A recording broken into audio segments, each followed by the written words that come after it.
Kardeş. Hey. Sen nekvarın bilerek kurmusa.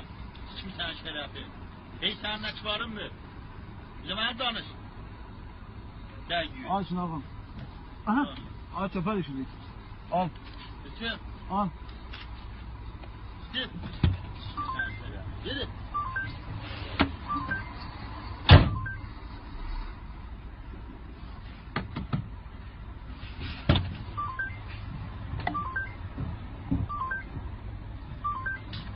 Kardeş al yap da ver yeter gideceğim.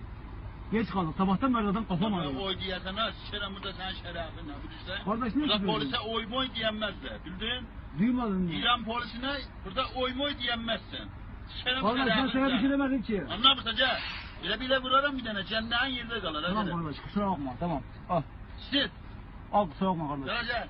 Şimdi sen paranla Ya sen atma, şerefin atma, de. atma. Götürüyorum. Gel götürüyorum. Götürüyorum. Kardeş niye böyle diyorsun? Götürüyorum. Şeref. Ağa niye böyle diyorsun? Şerefizini sikeyim. Götür. Ya ayıp ağa niye? Paran götür. Götür. Yengene götür. Yengene götür. Götürmesen beni.